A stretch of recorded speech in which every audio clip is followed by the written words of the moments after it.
आज का टॉपिक है एनर्जी कहाँ कहाँ से हमें मिलती है, उसके सोर्सेस कौन कौन से हैं।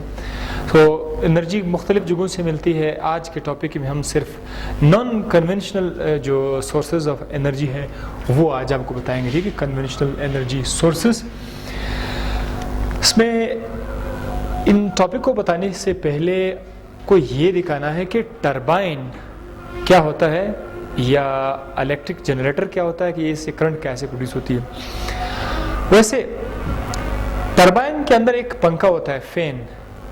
इस पंखे को अगर किसी तरीके से घुमाया जाए, हाथ से या हवा से या पानी से, तो इस पंखे के घुमाने से काइनेटिक एनर्जी प्रोड्यूस हो जाएगी, मोशन ऑफ फैन। और उस काइनेटिक एनर्जी को बड़े आसानी से कन्वर्ट किया जा सकता है इलेक्ट्रिकल एनर्जी में, करंट वाली एनर्जी में। सो अगर आपको एनर्जी चाहिए, करंट चाहिए, आपको बस ये जो फैन है इसको रोटेट करना होगा। अब किन किन जरा से ये फैन को हम रोटेट कर सकते हैं, वही हमको एनर्जी प्रोवाइड करेगा। So the first one is energy from tides. Tides जैसे कि आपको पता है कि बाज़ जगहों में सूरज, चांद की जो अट्रैक्शन है, ये समंदरों को का जो लेवल है समुद्री पानी का, उसको काफ़ी हद तक ऊपर उठा देते हैं। चांद की जो कशिश है, इसका मतलब ये नहीं है कि समुद्रों वाला पानी आसमान की तरफ ऊपर जा रहा होगा, नहीं, जस्ट थोड़ा सा वाटर लेवल को ऊपर कर देते हैं वो चांद का जो कशिश है।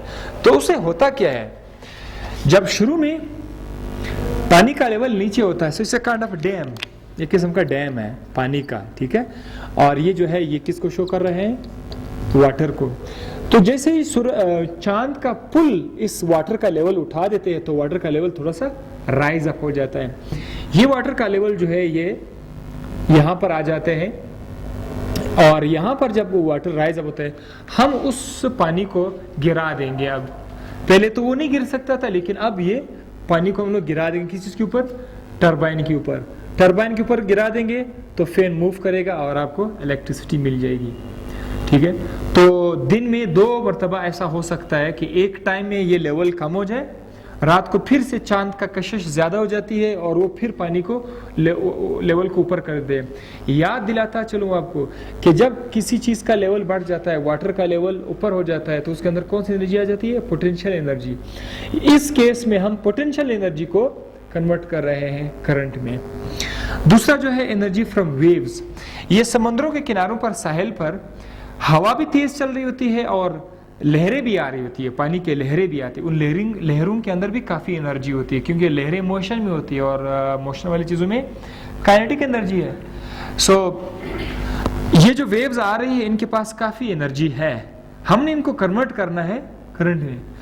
तो इधर हम लोगों ने एक किस्म का डिवाइस रखा हुआ है जिसका नाम है साल्टर्स डक।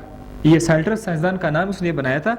इस मशीन के अंदर इस तरह के फ्लॉट्स होते हैं। इसका नाम, एक का नाम है बैलेंस फ्लॉट और दूसरे का नाम है डक फ्लॉट। ये ऐसे फ्लॉट होते हैं कि जैसे ही वो वेव्स एक फ्लॉट को ऊपर उठा देते हैं, तो एक बैलेंस फ्लॉट है, बैलेंस फ्लॉट उसको वापस अपनी जगह पे लाते हैं। तो इनके दरमियान एक रिलेटिव मोशन होता है। ये जो फ्लॉट्स है ये मूव कर रहे होते हैं।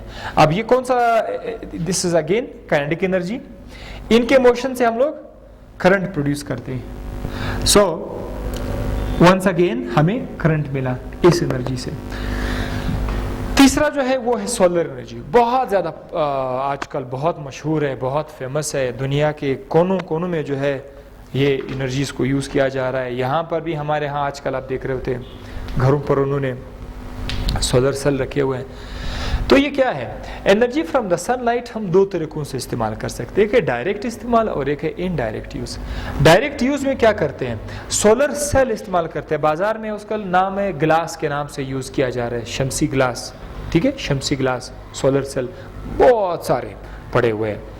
हम ये सोलर सेल लेते हैं, ये सोलर